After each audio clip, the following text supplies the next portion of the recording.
I'm not suggesting Queen Camilla lacks authority, but that tiara isn't hers. It rightfully belongs to Catherine, the Princess of Wales, for the Christmas gala at Buckingham, I watched the senior royals enter one by one, each face carved with suspicion and unspoken grief.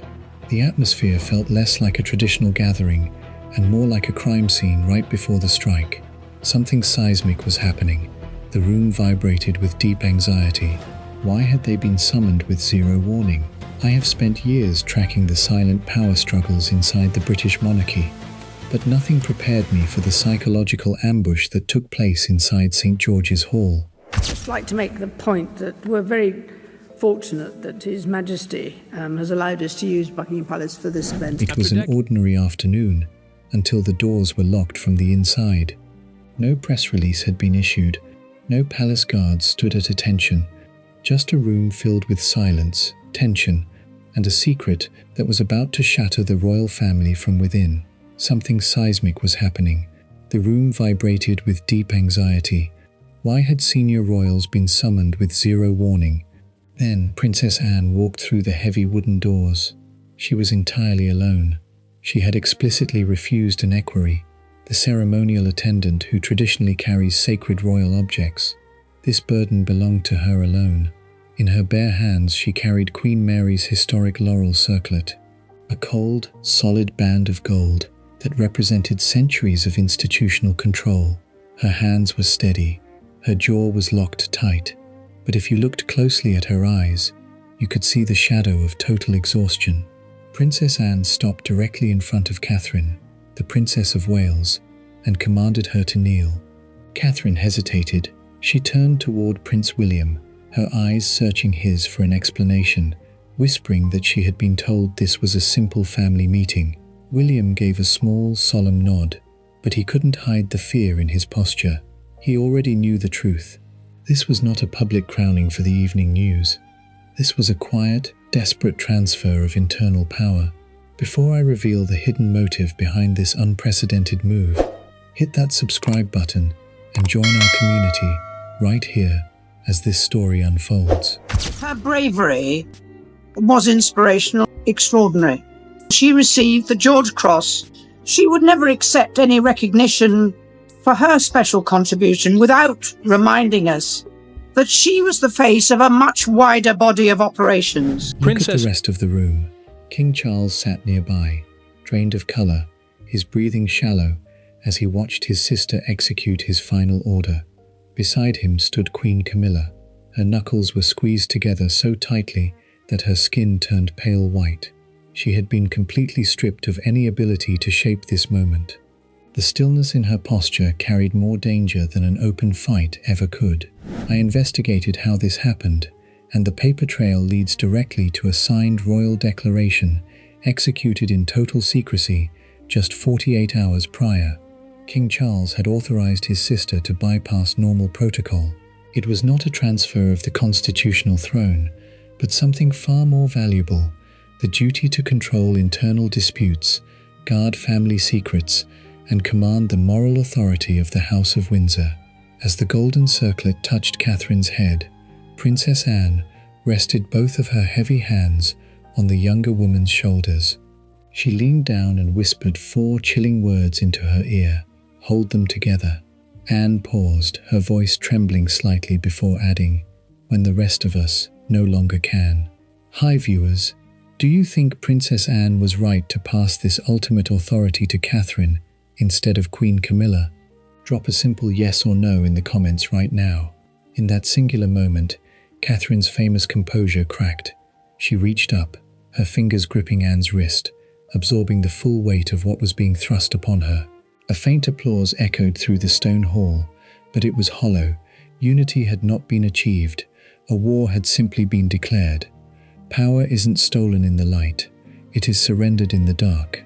The ceremony lasted only minutes, but the dynamic inside that room was irrevocably altered.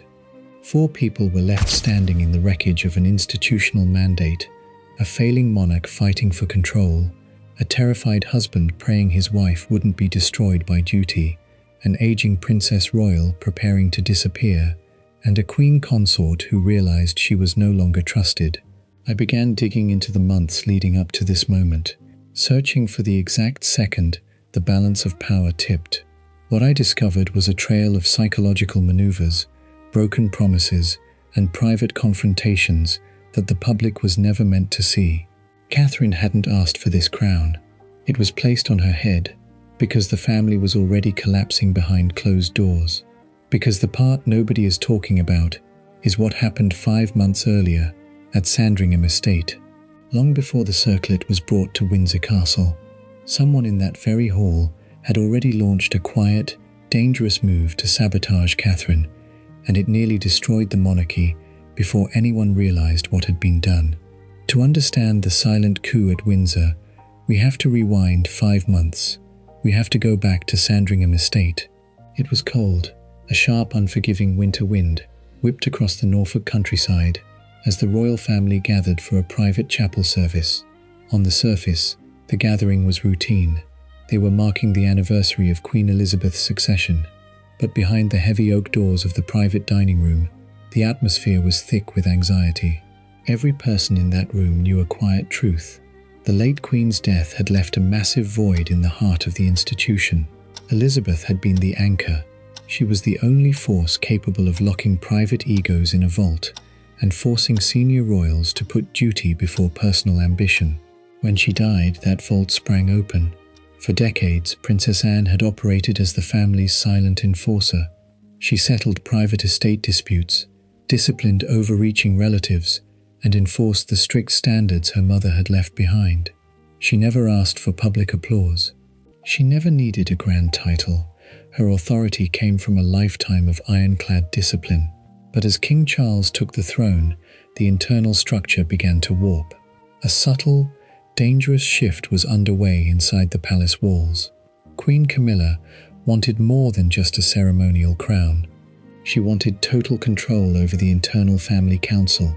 She wanted to dictate who held influence, who was granted private access to the king, and who managed internal crises when trouble erupted. Anne saw it happening. She stayed quiet. She gathered her facts. She waited for the right moment to strike. That moment arrived during lunch, right after the Sandringham service. The room was silent except for the faint clatter of silver against porcelain.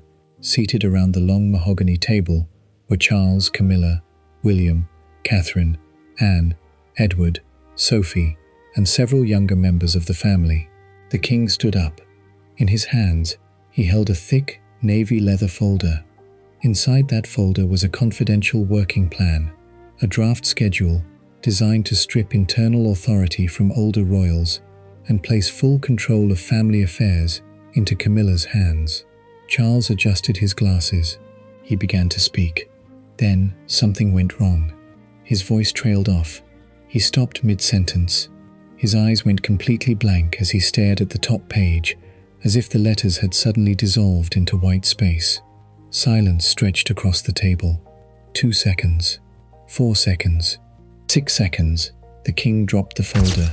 The leather binder hit the carpet with a dull thud, scattering confidential pages across the floor. Charles sat down heavily, his face drained of color, his breathing shallow and rapid. Panic hit the room like an electric shock. What happened next exposed the true psychological dynamic of the House of Windsor. Queen Camilla reacted instantly, but not with calm authority. I'm not suggesting Queen Camilla lacks authority, but that tiara isn't hers. It rightfully belongs to Catherine, the Princess of Wales, for the Christmas gala at Buckingham, She stood up and began calling for uniformed staff, demanding that senior aides and royal attendants rush into the room. It was a frantic, uncalculated response. Bringing uniformed staff into that dining room meant exposing the king's vulnerability. It meant turning a private medical scare into an official palace alarm. It meant leaking a crisis to the outer world. Catherine acted before panic could consume the room. She did not yell. She did not raise her voice. She simply stepped between Camilla and the door. In less than 90 seconds, Catherine took absolute operational command of the situation. First, she quietly motioned to the younger relatives, guiding them out through a side door into a private sitting room to protect them from seeing their grandfather in distress. Next, she turned to Sophie, asking her to step close to Camilla and keep her grounded. Then, she looked at Prince Edward and gave a direct, quiet instruction. Walk down the private corridor and bring the king's personal physician in through the rear entrance. No sirens, no uniformed guards rushing through the halls, no panic. Finally, Catherine walked over to Prince William and placed a steadying hand on his forearm, telling him to stay directly beside his father. When Catherine knelt beside the king, she didn't address him as a monarch, she addressed him as a father. She took his cold hand in hers. Charles gripped her fingers with desperate force. He looked into her eyes and asked a single, heartbreaking question. Did the children see me? Catherine looked back at him with absolute calm. She told him the children were safe, calm, and completely unaware of any danger. That single answer stabilized the king's breathing. It brought his pulse down. It restored order to a room that was seconds away from total chaos. I investigated the eyewitness accounts of that afternoon. Every single person in that room, from Prince Edward to the private doctor, followed Catherine's orders without a second of hesitation. She hadn't demanded obedience. She had created safety. Princess Anne watched every second of the intervention from the doorway. She didn't say a word. She didn't need to. Later that evening, after the king had recovered and the dining room was cleared, Anne returned to the empty room alone. She walked over to the mahogany table and looked down. Underneath a heavy armchair, forgotten in the panic, lay Camilla's navy folder. Anne picked it up. She opened the brass clasp. She extracted the draft document that was supposed to grant Camilla total control over the internal family council. She walked over to the king's private desk. She set Camilla's draft aside. Then, right beside it, Anne placed a sheet of paper she had retrieved from the dining room side table. It was Catherine's handwritten note from 2 hours earlier. A simple, precise list of emergency steps that had prevented a palace disaster. One document demanded power through rank. The other document had secured order through poise. When King Charles walked into his study late that night, he found both papers waiting on his blotter. He didn't have to ask who had placed them there. The message was unmistakable. When Camilla discovered that her master plan had been quietly replaced on the king's desk, she was furious. She didn't see Catherine's actions as an act of devotion. She saw them as an insult to her position. She confronted Catherine in the library 48 hours later, accusing her of stepping out of line and overriding royal protocol without permission. Catherine stood her ground. She looked Camilla directly in the eyes and said 6 words that shattered the consort's composure. "I was not thinking about protocol." Anne overheard that exchange from the adjoining corridor. That was the exact moment the decision was made. The Princess Royal knew she could no longer leave the future of the monarchy to chance. She quietly began pulling legal files, drafting confidential documents, and setting a trap that would strip her rivals of their influence forever. Which brings us to the most dangerous chapter of this entire saga.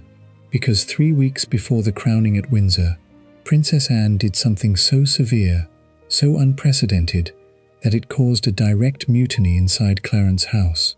She walked into a locked sitting room with a single piece of paper, faced Queen Camilla across a burning fireplace, and delivered an ultimatum that brought the entire royal family to the brink of open warfare. If you think this was just a simple disagreement over protocol, you are missing the most terrifying piece of the puzzle. What happened inside that locked room at Clarence House changed everything, and in our next deep dive, I am going to show you the exact unredacted contents of the letter Prince Andrew tore to pieces when he tried to stop Catherine from taking power. You cannot afford to miss what comes next. 3 weeks before the golden circlet was carried into St. George's Hall, the battle reached a boiling point inside Clarence House. I traced the paper trail to a narrow, quiet corridor on the 2nd floor. It was late afternoon. The winter light was fading fast, casting long, dark shadows across the antique furniture. Princess Anne walked toward the private sitting room. Her footsteps were firm, deliberate, and unhurried. She didn't bring a secretary. She didn't bring an advisor. She ordered the heavy wooden doors closed behind her, locking out the rest of the world. Queen Camilla, was already waiting beside the fireplace. Between them, resting on a small glass table, lay the draft declaration Anne had spent weeks preparing in total secrecy. It was a document that would strip the consort of her ambition and permanently alter the family dynamic. No aides were present to soften the blow. No diplomatic language could hide the truth. Two powerful women were about to face the one question the palace had spent decades trying to avoid. Which of them had actually earned the family's trust? Camilla took the document and pushed it across the table. Her hand was trembling slightly. She pointed directly at a sentence near the bottom of the first page. That single sentence named Catherine as the official leader of the internal family council, the primary anchor during times of private crisis. Camilla demanded that the sentence be deleted immediately. Anne didn't argue. She didn't raise her voice. She slowly unclipped her fountain pen, reached across the table, and underlined Catherine's name. The steel nib scratched against the heavy paper, dragging out a sharp, uncomfortable sound that pierced the silence of the room. Look at the psychological depth of this moment. Camilla did not hide her anger, but beneath that anger lay a deep, festering wound. She looked at Anne and asked whether she would always remain the woman the family tolerated, but never truly trusted. Her voice cracked on the final word. Anne paused. She saw the pain in Camilla's eyes, but duty leaves no room for pity. She answered without cruelty, but without retreat. This is about trust, not rank. Anne reminded her of what had happened at Sandringham.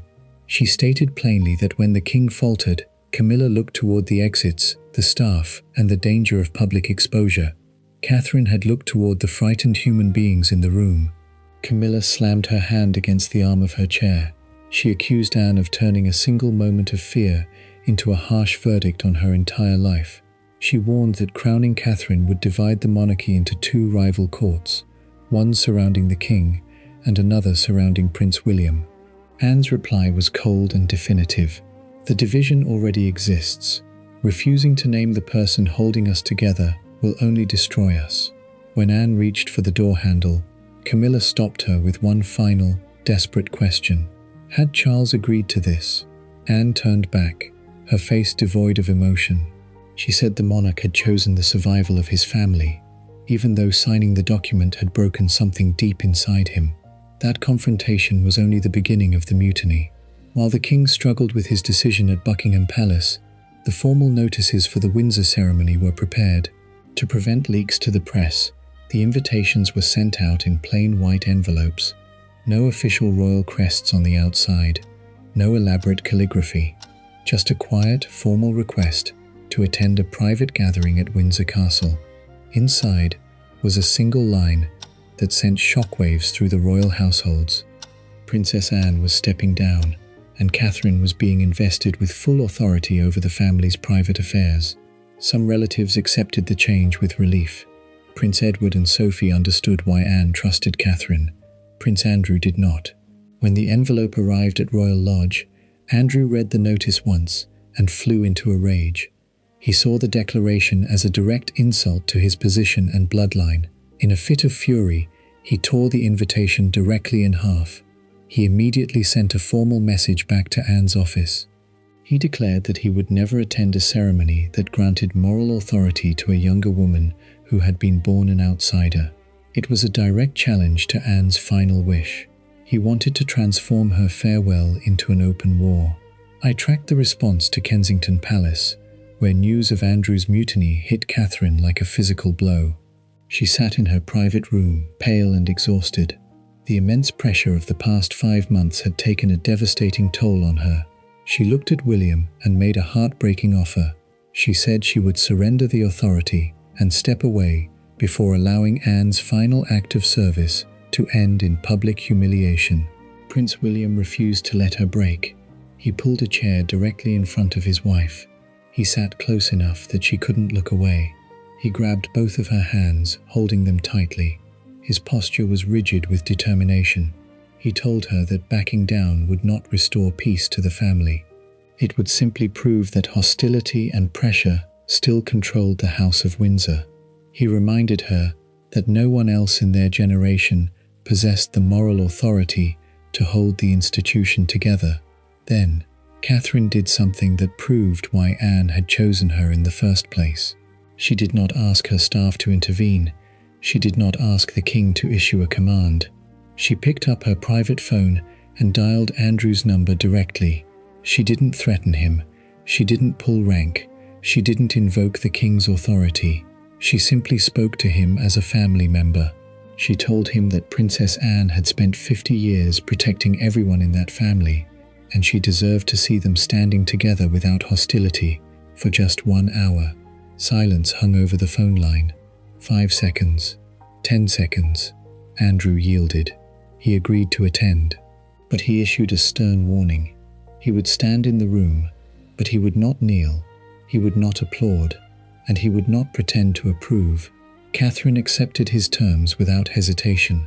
She had disarmed a bitter enemy without shouting, without public humiliation, and without compromising her dignity. Which brings us to the eve of the ceremony. Night had fallen over Windsor Castle. Rain washed against the tall stone windows. Princess Anne dismissed every aide, every secretary, and every guard. She invited Catherine into her private quarters for one final, sacred briefing. There were no men in the room. No king, no Prince William. Just 2 women sitting at a table with 2 cups of tea. On the table between them sat a dark velvet case. Anne unlatched the brass lock. She reached inside and pulled out a worn piece of paper, folded twice, carrying the distinctive handwriting of the late Queen Elizabeth II. It was a secret instruction that had been locked away since the day Queen Elizabeth died, an instruction that explicitly authorized Anne to bypass royal rank and give the family's ultimate mandate to the one person who earned trust without demanding it. In our next chapter, I will reveal the chilling contents of Queen Elizabeth's hidden letter and expose the secret, binding clause King Charles inserted into the declaration before he put pen to paper. You cannot afford to miss what happens when the final vault is opened. While the internal mutiny raged across the royal households, the final hurdle remained inside the king's private study at Buckingham Palace. I tracked down the precise hours leading up to the transfer. It was past midnight. The palace was completely dark, except for a single lamp glowing on the second floor. King Charles sat alone behind a grand mahogany desk.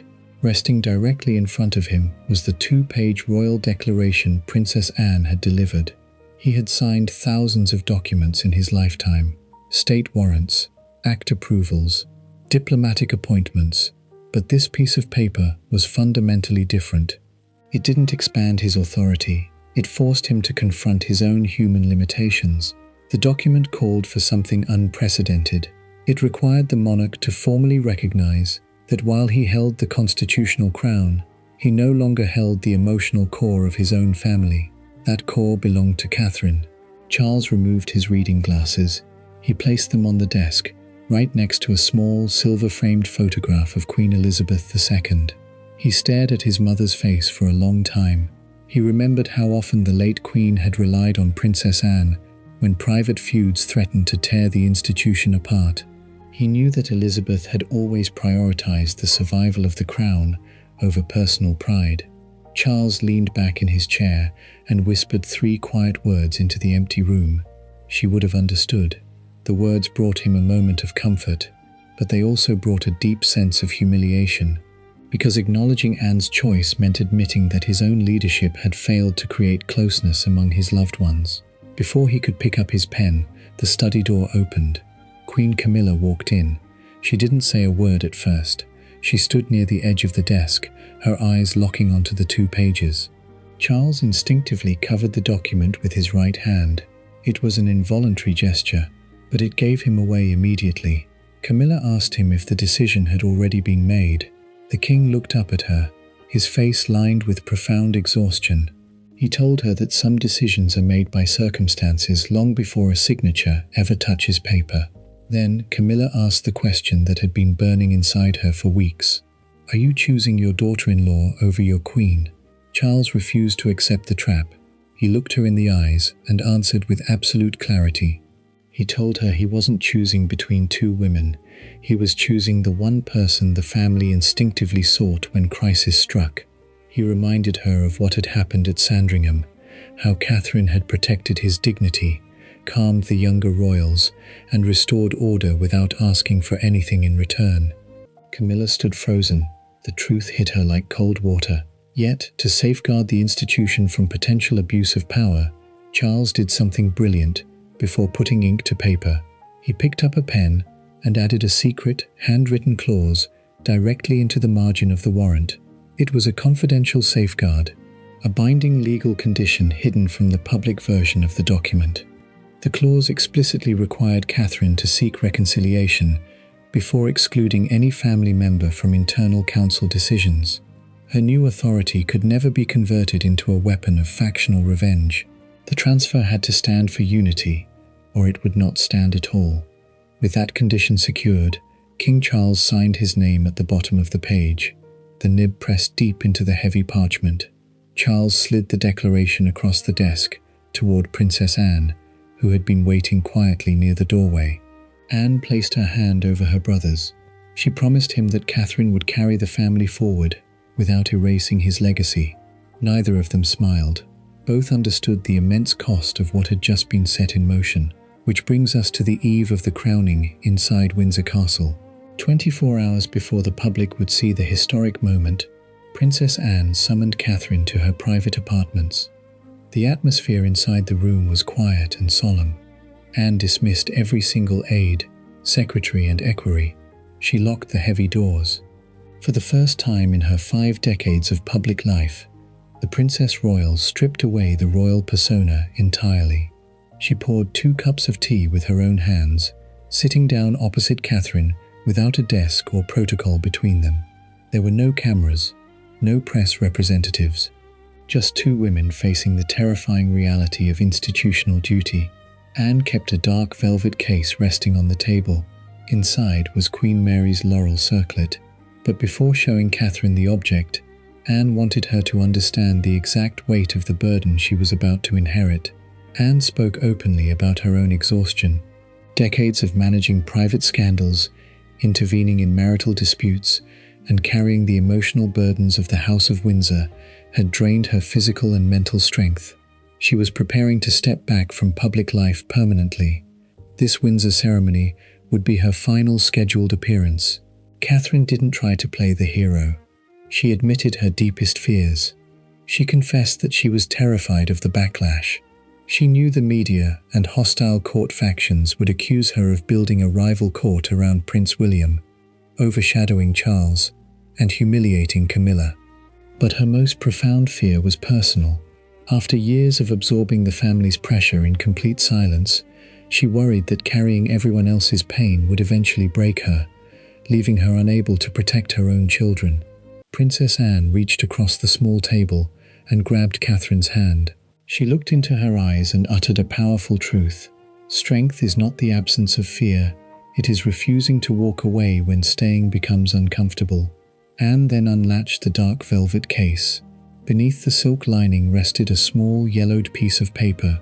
It was a note written in the distinctive, firm hand of Queen Elizabeth II, shortly before her death. Anne placed the note in front of Catherine.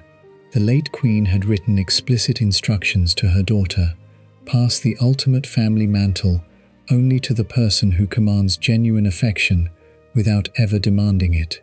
Anne confessed that she had spent years quietly testing potential successors. Titles, seniority, and bloodlines meant nothing if people remained guarded and fearful in their presence. Charles trusted Catherine. William trusted her. The younger generation sought her guidance. Even those who opposed her elevation listened when she spoke. Catherine looked at the late Queen's note, her eyes filling with tears. She asked for only one thing in return: that Princess Anne would remain by her side whenever the weight became too heavy to bear. Anne gave her word. Catherine accepted the role, not as a triumph or a promotion, but as a solemn vow to defend the family Anne had spent her life protecting. The deal was finalized, the trap was set, and the next morning, the heavy doors of St. George's Hall were thrown open to execute the shift that would stun the world. But if you think the story ends with Catherine receiving the circlet at Windsor Castle, you are missing the most mind-blowing twist of all. because the moment the official cameras were turned off and the public left the castle grounds, the royal family gathered for an unscripted, private dinner behind closed doors. And what Catherine did, the exact second she walked into that dining room, sent shockwaves through every senior royal present. In our final deep dive, I am going to expose the extraordinary, unfilmed confrontation between Catherine and Queen Camilla that took place across the dinner table, and the single gesture that permanently ended the war for the House of Windsor. You cannot afford to miss what happened when the crowns were put away. By the time Catherine emerged from Windsor Castle, the news was already tearing across the country. Broadcasters abandoned their scheduled programming. Newspaper editors scrambled to tear up their front pages. Outside the stone walls along Castle Hill, thousands of people gathered in the biting wind, uncertain whether they were witnessing a royal retirement or the birth of an entirely new era. Then Princess Anne appeared. She stood beside Catherine. She reached out, took the younger woman's hand, and raised it toward the crowd. The confusion vanished in an instant. A deafening roar echoed through the streets of Windsor. Near the front of the barricades, a woman held up a handwritten sign. It read, "Thank you, Anne. We trust Catherine." The Princess Royal saw it. She pressed her lips together. She lowered her head for a single fleeting second to hide the emotion in her eyes. Catherine felt the tremor in Anne's arm and tightened her grip. The message was clear. One era had ended, another had begun. Within minutes, Buckingham Palace released the official declaration. The press called it a transfer of duty. The Daily Chronicle ran a front-page photograph under a massive headline, "The Handover of Heart and Duty." On the evening broadcasts, senior commentator Eleanor Hart framed the moment for millions of viewers. She stated that the monarchy had finally admitted emotional authority cannot be inherited through bloodlines alone. It must be earned through trust. Inside Clarence House, Queen Camilla watched the footage completely alone. She watched Anne raise Catherine's hand. Then she picked up the remote and switched off the television. Silence filled the room. 2 minutes passed. Slowly, she turned the screen back on. She rewound the footage and watched it from the beginning. For the first time, she saw what she had missed before. She saw genuine affection where she had previously seen only rejection. Camilla picked up a fountain pen and wrote a private, handwritten note to Catherine, promising she would not stand in her way. Catherine placed that letter inside her private desk, right beside the laurel circlet. That evening, the public left. The cameras were packed away. The royal family gathered around a private dining table inside Windsor Castle. No photographers were admitted. No speeches were prepared. The circlet was no longer on Catherine's head. It rested inside its velvet case. Royal protocol dictated that Catherine, as the newly invested leader of the family council, should take the seat of honor directly beside King Charles. Catherine walked into the room. She looked at the head chair. She ignored it completely. Instead, she pulled out an ordinary seat in the middle of the table. She refused to let formal rank define her leadership. When Princess Anne walked toward the far end of the room, Catherine pulled out the chair beside her own. She asked the Princess Royal to sit next to her. Anne understood instantly. She was not being replaced. She was being carried forward. Real power doesn't demand a throne. It builds a bigger table. Before dinner ended, King Charles stood up. He looked at his sister and thanked her publicly for protecting the monarchy when fear and pride had made others hesitate. Then he turned to Catherine. He told her that while the legal declaration gave her formal authority, her compassion had already given her moral legitimacy. The king had finally realized a truth that had eluded him for years. Control can preserve a structure, but only trust can preserve a family. Prince William took his wife's hand across the table. He had spent months terrified that duty would consume her. Catherine looked back at him and made a quiet promise. Leadership would begin with protecting their children, ensuring the next generation inherited service without inheriting silence. After dinner, Queen Camilla approached Catherine.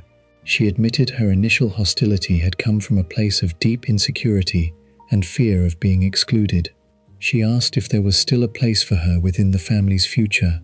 Catherine did not offer a cold handshake. She pulled Camilla into a warm embrace. It didn't erase every historical wound, but it ended the war. Princess Anne reached into her jacket. She unclipped the small gold insignia badge she had worn during 5 decades of private family councils. She placed it gently beside Catherine's hand. Anne leaned in and whispered her final piece of advice. The family doesn't need another commander. It needs someone who can remind them why staying together still matters. When the dinner ended and the family dispersed, Catherine closed the circlet's velvet case and handed it to the royal custodian. She didn't keep the gold. She kept only Queen Elizabeth's handwritten letter. Princess Anne's last public role was not a surrender. It was her ultimate triumph. She had not just defended the monarchy, she had trained the next guardian how to lead. Now you know the truth behind Catherine's unannounced crowning.